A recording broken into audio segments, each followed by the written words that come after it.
সংসদ ভবন এলাকায় আমাদের সহকর্মীরা আছেন, প্রতিনিয়ত তাদের কাছ থেকে আমরা আপডেট হচ্ছি। এই মুহূর্তে শপথের আরো খবর জানবো সহকর্মী মুহাইমিনুল খান অপুর কাছ থেকে। মুহাইমিনুল খান অপু, আমরা দেখছিলাম সিসি এএসএম নাসির উদ্দিন তিনি আসলে শপথ বাক্য পাঠ করিয়েছেন।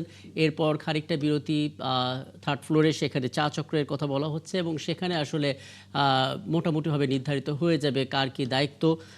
প্রধানমন্ত্রী হিসেবে তারেক রহমান থাকবেন সেই কথাও শোনা যাচ্ছে, সেই বিষয়টা হয়তো স্পষ্ট হয়েছে। তার পরবর্তী ধাপ আছে, সেগুলো নিয়েও আনুষ্ঠানিকতা চলছে, সেগুলো তো জানবো। আপনি আছেন বাইরে, এখানকার পরিবেশে একটু আপডেট জেনে নিতে চাই, কথা শুনতে চাই যারা আছেন এখানে। রাকিব, আমি কিন্তু এখন রয়েছে এই সংসদ ভবনের ৬ নম্বর যে গেটটি রয়েছে সেখানে, অর্থাৎ এখন যারা প্রবেশ করছে তারা মূলত জামায়াতের নবনির্বাচিত সংসদ সদস্য যারা, তারা কিন্তু এই মুহূর্তে প্রবেশ করেছে। কিছুক্ষণ আগে আমরা দেখেছি যে জামায়াত ইসলামের আমির ডাক্তার শফিকুর রহমান তিনি গিয়েছেন এবং তার সাথে তাদের এই আরও অন্যান্য যে সদস্য যারা ছিলেন সংসদ সদস্য তারা কিন্তু ভিতরে প্রবেশ করেছেন। এখনও কিন্তু জামায়াত ইসলামের যে অন্যান্য সংসদ সদস্য যারা রয়েছেন, যারা নতুন নির্বাচিত হয়েছেন, তারা কিন্তু এই মুহূর্তে ভিতরে প্রবেশ করার চেষ্টা করছেন। অনেক কিছুক্ষণ আগে অর্থাৎ 10 মিনিট আগে আমরা দেখেছি যে জামায়াত ইসলামের আমির ডাক্তার শফিকুর রহমান তিনি গিয়েছেন। ম্যাটাডোর নিয়ে এলো স্মার্ট ইনস্টাওয়াল, এটি ইঞ্জিনিয়ারিং প্লাস্টিকে তৈরি মজবুত দেয়াল। তার সাথে জামায়াত ইসলামের যে অন্যান্য সদস্য যারা রয়েছেন তাদেরও অনেকে প্রবেশ করেছেন, অর্থাৎ গাড়ির যানজটের কারণে কিন্তু সংসদ সদস্য যারা রয়েছেন তারা কিন্তু ভিতরে প্রবেশ করতে অনেকটাই বেগ পেতে হয়েছে এবং উৎসুক জনতা তারা এখানে রয়েছেন এবং বিভিন্ন রাজনৈতিক দলের যারা নির্বাচিত হয়েছেন সংসদ সদস্য তাদের কর্মী সমর্থক তারাও রয়েছেন। এই কারণে কিন্তু এখানে এই ৬ নম্বর গেটটির সামনে মানুষের ভিড় যেমনি রয়েছে তেমনি কিন্তু গাড়িরও যানজট রয়েছে। সেক্ষেত্রে কিন্তু অনেকটাই বেগ পেতে হচ্ছে তাদেরকে ভিতরে প্রবেশ করতে। এবং জামায়াত ইসলামের যে 70টির বেশি তাদের যে 11 দলীয় জোট, সেই জোট থেকে যারা নির্বাচিত হয়েছেন তারা কিন্তু সংসদ ভবনের ভিতরে প্রবেশ করেছেন। আমরা জানি যে কয়েকটি ধাপে কিন্তু তারা এই শপথ পাঠ করবেন, সেক্ষেত্রে কিন্তু তারা এই অপেক্ষমান রয়েছেন এবং তারা কিন্তু ভিতরে প্রবেশ করছেন। আমরা দেখতেই পাচ্ছেন যে এখানে যে গাড়িগুলো রয়েছে সেই গাড়িগুলো থেকে কিন্তু জামায়াত ইসলামের আমরা একটু জানতে চাইবো যে আপনি কোন আসন থেকে নির্বাচিত হয়েছেন এবং বাংলাদেশ জামায়াত ইসলামী। জামাত ইসলাম। আপনারা এবার এবার পার্লামেন্টে যাচ্ছেন এবং বিরোধী দল শক্তিশালী বিরোধী দল হিসেবে যাচ্ছেন, কেমন সংসদ আশা করছেন? এলাকার মানুষজন আপনাদের কাছে কি প্রত্যাশা করছেন? বাংলাদেশের তো অনেক সমস্যা আছে, আমরা মানুষের অধিকার নিয়ে কথা বলবো। মানুষের অধিকার ভুলনীত হয়েছে, সেগুলো পুনরুদ্ধার, তার মধ্যে সব সমস্যাগুলো আছে, সেগুলো সমাধান করলে আমরা মনে করছি একটি মানবিক বাংলাদেশ, সমৃদ্ধশালী বাংলাদেশ হবে ইনশাআল্লাহ।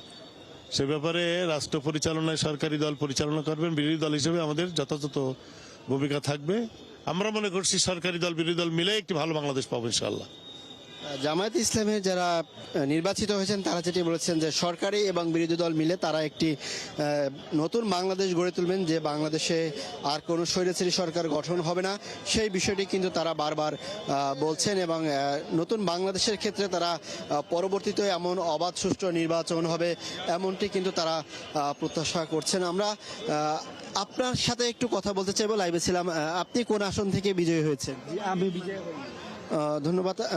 আসলে উনি প্রার্থী নন, তবে এখানে যারা রয়েছেন, যারা সংসদ সদস্য রয়েছেন নবনির্বাচিত, তারাও যেমনি রয়েছেন তেমনি তাদের যে সহকারী যারা এবং পিএস রয়েছেন তারাও কিন্তু এখানে রয়েছেন। আমরা একটু দেখে আরো কয়েকজনের সাথে কথা বলার চেষ্টা করব। আপনি চাঁপাইনবাবগঞ্জ 1 থেকে নির্বাচিত হয়েছেন, যদি বলতেন যে কেমন সংসদ আপনারা দেখতে চাচ্ছেন সামনে? আমরা সংসদ দেখতে চাই যেই সংসদে জনগণের অধিকার প্রতিষ্ঠিত হবে, যেই সংসদে যারা বেকার আছে বেকারদের হাতে কাজ আসবে এবং আমরা সংসদের মাধ্যমে শান্তিপূর্ণ সহাবস্থানে কাজ করতে চাই, যেখানে দখলদারিত্ব, লুটপাট, চাঁদাবাজি থাকবে না, সন্ত্রাস থাকবে না, এরকম একটি দেশ আমরা পেতে চাই।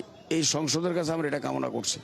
আপনারা তো এবার একটা শক্তিশালী বিরোধী দল হচ্ছে, আপনাদের 70-এর বেশি আপনারা বিজয়ী হয়েছেন, আসলে জনগণও আপনাদের কাছে প্রত্যাশা করছে, বিএনপির সাথে আপনাদের কাজ কেমন হবে? না, এগুলো এখন তো আমরা মন্তব্য করতে পারবো না, আমরা দেখি সামনে কি হচ্ছে। এটা আমাদের কেন্দ্রীয় সংগঠনকে জিজ্ঞাসা করতে হবে, আমির জামাতকে জিজ্ঞাসা করতে হবে। জি, আমরা বিভিন্ন জামায়াত ইসলামের যারা নবনির্বাচিত সদস্য রয়েছেন তাদের সাথে কথা বলেছি এবং এখানে কিন্তু আরও অনেক সদস্য যারা রয়েছেন জামায়াত ইসলামের তারাও কিন্তু এখানে আসছেন। এদের শপথ গ্রহণ কিন্তু আরও পরে অনুষ্ঠিত হবে, অর্থাৎ তারা এখন ভিতরে প্রবেশ করছেন। একটি শপথ অনুষ্ঠান হয়েছে, অর্থাৎ 297 জন সংসদ সদস্যের আজকে যে শপথ নেওয়ার কথা রয়েছে তার ধারাবাহিকতায় জামায়াত ইসলাম একটু পরেই শপথ গ্রহণে অংশগ্রহণ করছেন। এর পরবর্তীতে কিন্তু তারা যখন আবার ভিতর থেকে বের হয়ে আসবেন তখন কিন্তু আমরা আরও বিস্তারিতভাবে জানাতে পারবো এবং আমাদের অন্যান্য সহকর্মী যারা এখানে রয়েছেন তাদের কাছ থেকে আমরা আরও জেনে নিব।